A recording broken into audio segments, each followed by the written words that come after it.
আজকে আমি বৈষম্য বিরোধী আন্দোলনের বিপ্লবীদেরকে বলছি, বাংলাদেশের কোনো বৈষম্য দূর হয় নাই। বিশেষ করে শিক্ষা সেক্টরের মধ্যে সকল বৈষম্য এখনো রয়ে গেছে।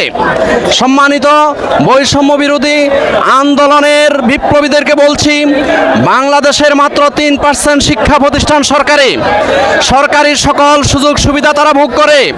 45% বাড়ি ভাড়া তারা পায়, শতভাগ উৎসব ভাতা তারা পায়, মেডিকেল ভাতা 1500 টাকা পায়, অবসরের পরে মৃত্যু পর্যন্ত প্রতি মাসে পেনশন পেয়ে থাকে।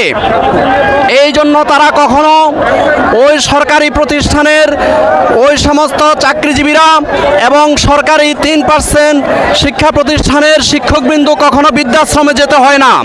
কিন্তু দুঃখের বিষয়, একই দেশ এই বাংলাদেশের 97% প্রতিষ্ঠান এমপিওভুক্ত। এই এমপিওভুক্ত প্রতিষ্ঠানের শিক্ষকরা বাড়ি ভাড়া মাত্র 1000 টাকা পায়, উৎসব ভাতা মাত্র 50% পেয়ে থাকে, মেডিকেল ভাতা মাত্র 500 টাকা পেয়ে থাকে, অবসরের পরে মৃত্যু পর্যন্ত মাসিক পেনশন তারা পায় না।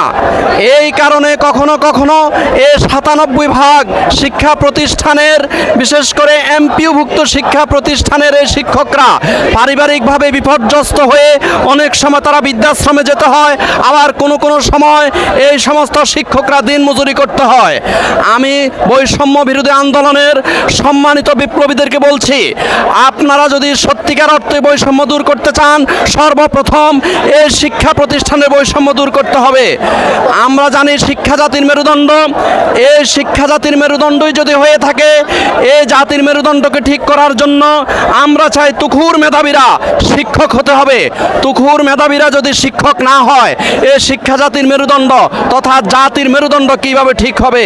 সম্মানিত দেশবাসী, আমি চাই তুখুর মেধাবীরা যদি এই বাংলাদেশের শিক্ষা খাতে আসে, শিক্ষক হয়, তাহলে বাংলাদেশ উন্নত হবে।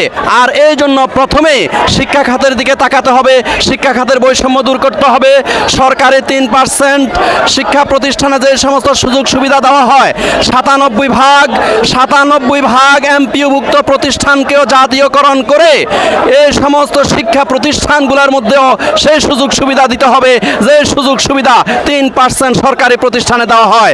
তাহলে ইনশাল্লাহ বাংলাদেশ উন্নত হয়ে যাবে। এই বাংলাদেশের প্রত্যেকটি রন্ধ্রে রন্ধ্রে পরিবর্তন হয়ে যাবে ইনশাল্লাহ।